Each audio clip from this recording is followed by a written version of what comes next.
Bonjour, bonsoir. C'est un plaisir et un honneur pour moi de m'adresser à vous,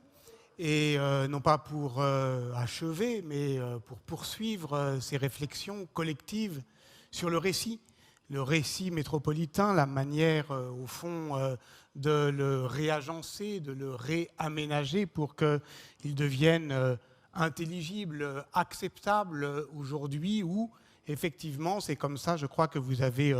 ouvert ce colloque. Métropolitisation peut être, sinon un gros mot, du moins un mot piégé. Et nous, les géographes, les historiennes et historiens, les anthropologues, les sociologues du fait urbain, sans doute sommes-nous ici pour proposer ce que vous appelez aimablement des pas de côté, mais alors il ne faudrait pas que ces pas de côté nous entraînent trop loin des hantises du présent ou nous divertissent de cette nécessité d'agir pour comprendre et de comprendre pour agir, comme vous l'avez dit là encore, dans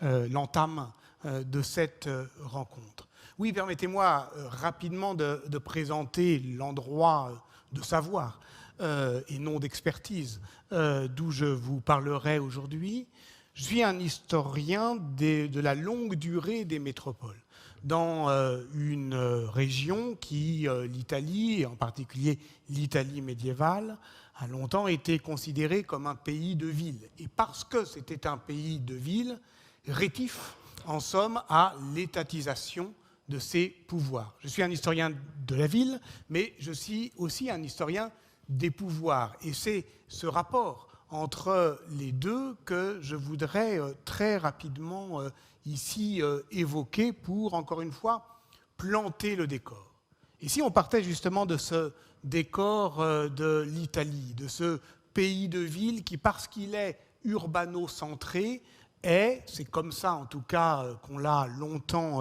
décrit, une structure territoriale qui retarde l'étatisation. Eh bien, il faudrait dire alors qu'en Italie, et dans l'Italie médiévale qui m'a intéressé, il n'y a pas, non pas une Italie, non pas deux, le Nord et le Mezzogiorno, les ciseaux s'écartant depuis au moins le XIIIe siècle, mais du point de vue des structures urbaines et du point de vue, je dirais, des territoires métropolitains, trois Italies, et qui, d'une certaine manière, misent, sinon bout à bout, du moins de manière conjointe, peuvent nous aider peut-être déjà à construire le cadre conceptuel et théorique dans lequel nos problèmes sont logés. L'Italie qu'on connaît le mieux, celle à laquelle on pense lorsqu'on parle des cités-États italiennes, c'est, disons, l'Italie centrale, la Toscane, l'Ombrie, etc. Où là, nous avons effectivement des réseaux urbains qui sont proprement territoriaux, où Florence domine ses rivales, Sienne et Pise, mais ne les écrase pas. Et cet étalement territorial d'une métropolisation contrôlée qui empêche au fond qu'une capitale devienne macrocéphale, c'est le terreau, au fond, pour la première expérience communale. C'est-à-dire qu'il n'est pas hasardeux que cette Italie centrale, qui est celle qui correspond le mieux à l'idée que nous nous faisons aujourd'hui de l'expérience communale, ait été le terrain de cet équilibre des pouvoirs, des récits également, qui font que toutes les villes, d'une certaine manière, sont en transition, sont en synergie, sont en interrelation, autant de problèmes qui sont les nôtres aujourd'hui, mais qu'aucune n'est suffisamment puissante pour écraser les autres. Ce qui se passe à l'inverse dans l'Italie méridionale, où nous avons un monstre urbain, Naples, et puis Palerme en Sicile, qui cannibalise le territoire. Et là, c'est très intéressant parce que dans l'histoire longue des rapports entre la ville et le pouvoir, Naples a toujours été le symbole du mal governo, précisément parce que c'est une capitale vorace, c'est une capitale prédatrice qui écrase littéralement ses voisines et au point qu'aucune de ses voisines ne peut être ses rivales. Mais il y a un troisième modèle. Et ce modèle, il est plus proche de nous. C'est celui sur lequel j'ai travaillé comme chercheur. C'est le modèle de l'Italie du Nord, de la Lombardie, c'est-à-dire d'une ville qui devient véritablement métropole, Milan, mais qui étoile sa domination dans un réseau qui est suffisamment structuré, architecturé, pour qu'elle en soit, d'une certaine manière, le principe, et donc c'est le terreau, non pas d'un État communal, mais d'un État princier, principe, comme on dit en italien, mais qui n'empêche pas une territorialisation, mais une territorialisation qui est commandée. On voit qu'en compliquant le paysage historique ou géohistorique de ce pays des villes qu'est l'Italie, on peut d'emblée poser une question, qui est une question pour aujourd'hui, qui consiste à dire cela, que la longue durée des villes et la longue durée de leur prestige, de leur fonction de commandement, y compris et surtout par le commandement symbolique. Et voilà pourquoi il était, me semble-t-il, si intéressant pour nous, durant ces 2 jours, de nous intéresser au récit métropolitain, c'est-à-dire la manière, effectivement, dont s'agence une narration acceptable, tant il est vrai que la capitalisation des fonctions capitales est une anomalie au regard de l'histoire et qu'au contraire, sa diffusion réticulaire est plutôt le modèle qui a dominé. Pourquoi c'est important de faire ce pas de côté ? Eh bien, précisément parce que nous parlons à Paris et que Paris est, même dans une géographie européenne mondiale, géographie européenne médiévale, pardon, une aberration quant à la dissémination des fonctions capitales. Parce que partout ailleurs en Europe, au moins les 3 fonctions des villes, économiques, intellectuelles et politique, se trouvent différenciées. Londres, auquel on associe le plus fréquemment la comparaison parisienne, a certes la fonction de commandement politique et économique, mais pas universitaire. L'université est à Oxford et à Cambridge. Et évidemment, en Italie, mais aussi en Allemagne, mais également en Castille et en Aragon, ces fonctions capitales s'étalent, et cet étalement même est au cœur d'un système de représentation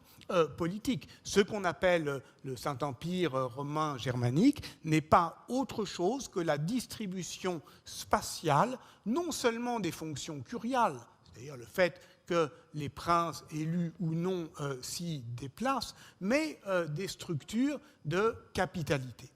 Il n'y a effectivement qu'à Paris, et qu'à Paris depuis le XIIIe siècle, que les fonctions commerciales, politiques et universitaires trouvent à s'y aligner. Et de ce point de vue-là, il faut donc comprendre que notre position française sûre d'elle-même pour avoir pendant si longtemps, je dirais, exporté, et là encore, c'est une question de récit métropolitain, des petits paris, par exemple, lorsque l'université de Prague se constitue au XIVe siècle, c'est avec l'idée qu'il faut maintenant aligner ces 3 fonctions capitales. Et cette manière de faire essaimer un récit au-delà de ces de ses murs, eh bien, c'est proprement, au fond, je dirais, la puissance narrative du récit métropolitain. Je vous propose un jeu. Allez voir l'article Métropole sur l'encyclopédie en ligne Wikipédia, qui, contrairement à une idée reçue, est moins une encyclopédie qu'un sismographe du contemporain. C'est-à-dire que pour les concepts massifs, ce qui y est documenté, c'est moins consensus que la dispute, et la dispute des interprétations. Et vous allez voir avec surprise, lorsque vous cliquez sur « Historique », que Métropole est un des articles les plus âprement disputés, fait, défait, refait, reconstruit, et où en tout cas, ça s'est un peu calmé depuis quelques années, parce qu'ils ont renoncé, ils ont coupé une partie qui était la partie la plus controversée, les grandes métropoles du monde. Parce que là, évidemment, comme chacun raisonnait dans un cadre national, très intéressant, que Wikipédia, qui est quand même théoriquement l'outil rêvé du cosmopolitisme, soit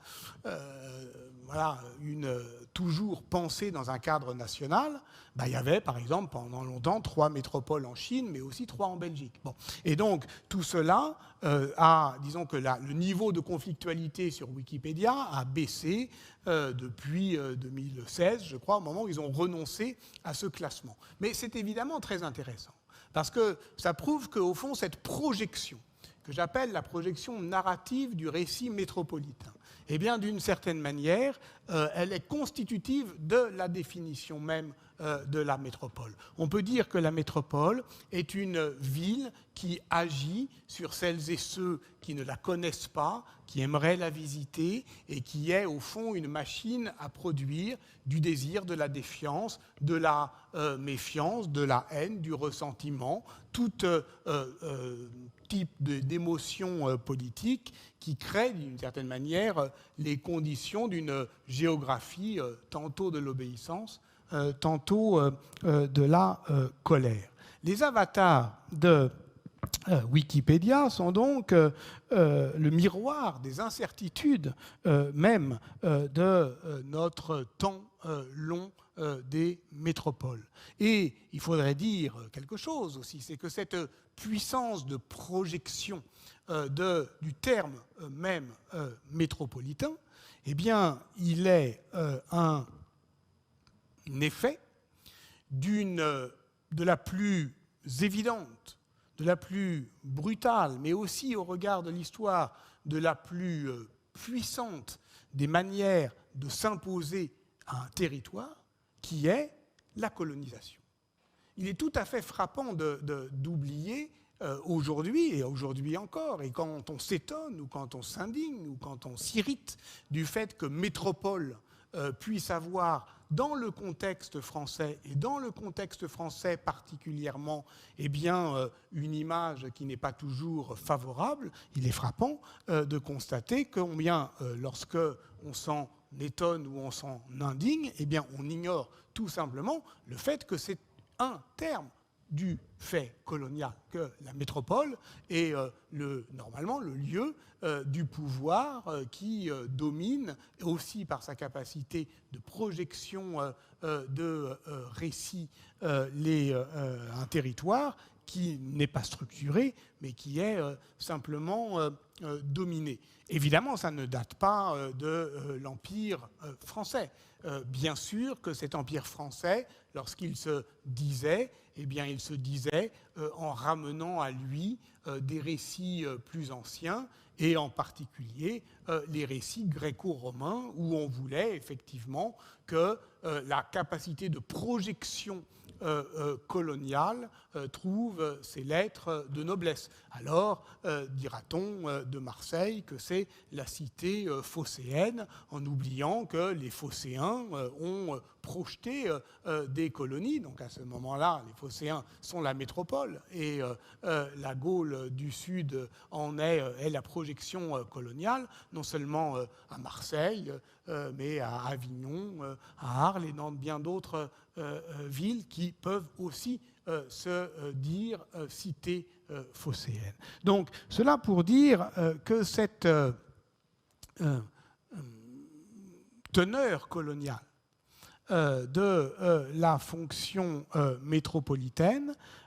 qui a évidemment dans le vocabulaire français une connotation particulièrement lourde, eh bien, elle pourrait se décliner dans bien d'autres géographies apparemment plus paisibles. Comme je suis médiéviste de formation, je n'oublie pas non plus totalement que la structure, qui est quand même aussi dans la géohistoire des fonctions de gouvernement et de commandement en France assez prégnante, assez lourde, la structure ecclésiastique en diocèse et province, eh bien, est la projection justement d'une idée romaine de la métropole sur une géographie ecclésiastique. Et nous appelons archevêque l'évêque d'une province, mais si nous étions orthodoxes, nous le dirions métropolite, et en tout cas l'Église métropolitaine, c'est bien celle qui commande une théorie de suffragants selon un système qui est strictement pyramidal. Donc tout cela pour dire que lorsque nous disons métropole aujourd'hui, c'est, qu'on le sache ou non, qu'on le veuille ou pas, qu'on s'en indigne ou qu'on s'en honore, toute cette histoire que l'on ramène à soi. Alors est-ce que le travail des historiens des temps anciens comme moi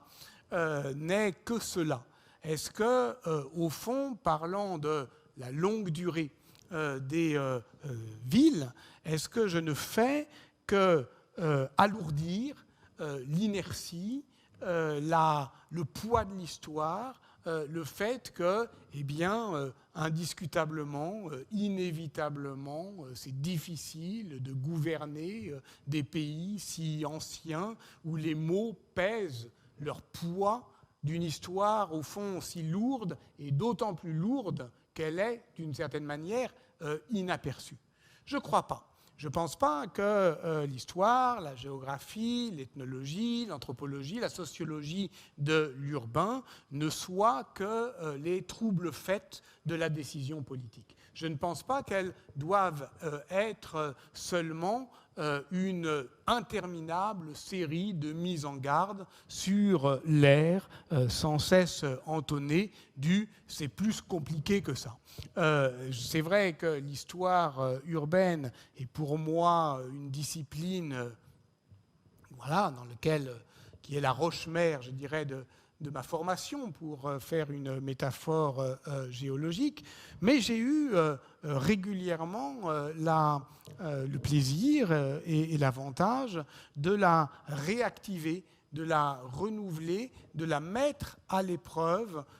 sinon de la décision politique, du moins d'une discussion avec les acteurs de l'urbain, récemment encore, en 2016, en occupant pendant plus d'1 an une chaire interdisciplinaire à Bordeaux de la Fondation Bordeaux Université qui s'appelle la chaire Gilles Deleuze sur les rapports entre métropole, nature et démocratie. Eh bien, j'ai pu, au fond, mesurer le chemin parcouru et comprendre qu'à ce moment-là, en 2016 déjà, eh bien, on percevait, me semble-t-il,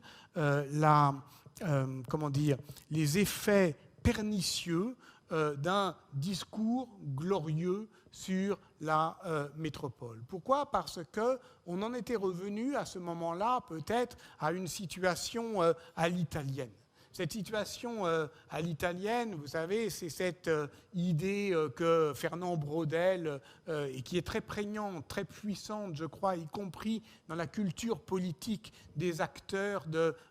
l'urbain. Fernand Braudel, dans le modèle italien, dit que finalement l'histoire de l'Europe, elle est comme la fable de La Fontaine, où il y a la tortue et le lièvre, et que celui qui part le plus tôt n'est pas forcément celui qui arrive le plus vite. Et que dans cette course fabuleuse, eh bien, la ville est vitesse, la ville est accélérateur d'histoire, la ville est incubatrice d'un dynamisme qui électrise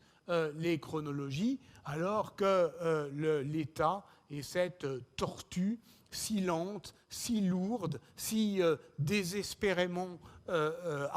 immobile apparemment, que finalement on ne le voit pas venir. Et ce que décrit Braudel finalement dans le modèle italien, j'y reviens, c'est cette manière qu'on a de toujours considérer que lorsque on désespère de la lenteur de l'État, alors on peut se consoler en se réactivant son énergie par le fait qu'il y a une agilité de la décision politique dans un cadre urbain qui permet de prendre de vitesse tous ces scrupules, toutes ces inerties, et de faire quelque chose. Voilà. Ce qui n'est pas faux. Ce qui, fondamentalement, au regard là d'une histoire comparée des pouvoirs, eh bien, ne jamais oublier tout de même, lorsqu'on fait, disons, une sociologie du consentement à l'autorité politique, que si les personnels, disons, municipaux sont plutôt les mieux considérés du personnel politique, notamment en France, c'est parce que, à tort ou à raison, mais finalement pas à tort, on considère que dans un mandat, par exemple un mandat municipal, eh bien, il peut y avoir, ou régional, pour effectivement d'autres échelons de responsabilité, il peut y avoir une distance plus courte entre le projet urbain et sa réalisation. Un tramway, eh bien, s'il est décidé en début de mandature, eh bien, on peut l'inaugurer en fin de mandature, alors que prolonger une ligne de métro, ça peut prendre 20 ans. Et donc là, il y a quelque chose, effectivement, qui est de l'ordre, oui, je le répète, de l'agilité. À ce moment-là, et donc, justement, lorsqu'on commence à désespérer de l'inertie ou de l'ignorance des États, eh bien, se relance un récit qui est un récit ancien, qui date précisément de cette idée qu'un réseau de villes est une alternative éloquente à la marche de l'État, que d'autres civilisations, comme les civilisations italiennes par exemple, se sont construites sur ces dynamismes sociopolitiques. L'idée effectivement que si par exemple on désespère des États-Unis jusqu'à date très récente, eh bien, en tout cas, si on veut construire la possibilité d'une politique active contre le réchauffement climatique, on peut le faire par une entente de grande ville à grande ville. Et cette idée, elle est, je crois, depuis 5 ans, elle a été de plus en plus présente, me semble-t-il, l'idée que j'appellerais volontiers de l'archipel métropolitain. C'est-à-dire que de loin en loin, on puisse, de grande ville en grande ville, s'entendre en une sorte d'aristocratie mondiale qui serait la projection globale du gouvernement des honnêtes gens de Guizot. Voilà. Puisque, décidément, nous sommes dans un marais ignorant où les États sont ces tortues désespérantes, alors on peut prendre de vitesse leur aveuglement en s'entendant et en créant comme ça un archipel. Alors évidemment, on sait très bien combien cette image même de l'archipel, et si vous voyez comment elle est utilisée dans le débat public français, elle a dévissé, elle a tourné sur elle-même. Littéralement, elle est passée d'un sens positif à un sens négatif. L'archipel, au sens d'Édouard Glissant, c'est la mondialité la mondialité qui lance et relance sans cesse sa capacité d'innovation. C'est la ville brodélienne qui est cet accélérateur d'histoire, et au fond, c'est ce réseau d'une intelligence collective qui conjure son dynamisme. L'archipel français, au sens de Fourquet, c'est d'une certaine manière une ghettoisation de la domination et de l'inégalité qui va à l'encontre de la justice territoriale. Et il me semble, au fond, que, et j'en terminerai par là, il me semble que cette exigence, qui a été à un moment une exigence de rapidité, d'efficacité, d'entente réticulaire de grande ville à grande ville, elle a, oui, trouvé ses limites parce qu'elle s'est heurtée à cette exigence qui est l'exigence de justice. Et évidemment, on le sait aujourd'hui, alors qui peut se décliner par justice territoriale, justice sociale, etc. Une chose est certaine, et vous n'avez pas besoin de moi pour le comprendre, c'est que la situation actuelle aiguise le sens de l'injustice, et donc ce n'est pas, voilà, c'est pas négociable d'une certaine manière. C'est-à-dire qu'on ne peut pas imaginer une politique publique qui aille à l'encontre de cette conscience de plus en plus aiguë et qui sera de plus en plus aiguë. Par conséquent, il faut se souvenir, et c'est là effectivement où je conclus complètement sur le rôle de nos disciplines, qu'elles délivrent des discours de savoir qui peuvent être loin de l'action publique, qui peuvent possiblement les contrarier en les avertissant du poids de l'histoire, de l'espace, de tout ce qui pourrait en contrarier la volonté. Mais il y a une autre manière de dire. Il y a le fait de dire que l'histoire est l'art de se souvenir de ce dont on est capable. Et réinventer un discours métropolitain, le réarmer, le réenchanter, le rendre plus juste, le comprendre comme de manière inclusive, comme une façon de construire de manière réticulée un territoire, on l'a déjà fait, on le fera à nouveau. Cette question d'une métropole vorace, d'une cannibalisation de l'espace par un pouvoir de commandement injuste, il s'est posé à Rome sous l'Empire, il s'est posé à Naples au XVIIIe siècle, il s'est posé à Paris au XIXe, et à chaque fois, d'une certaine manière, on a inventé, réinventé cette machine agissante qui consiste à produire au loin des désirs et qu'on appelle des discours. Et ce discours, le discours de la ville sur elle-même, c'est évidemment pas seulement du marketing urbain, c'est pas seulement ce sur quoi les internautes se disputent lorsqu'ils font et refont la notice Wikipédia de la métropole, mais c'est plus profondément, plus sincèrement et plus justement le fait de se souvenir que nous habitons des espaces, mais nous habitons aussi le temps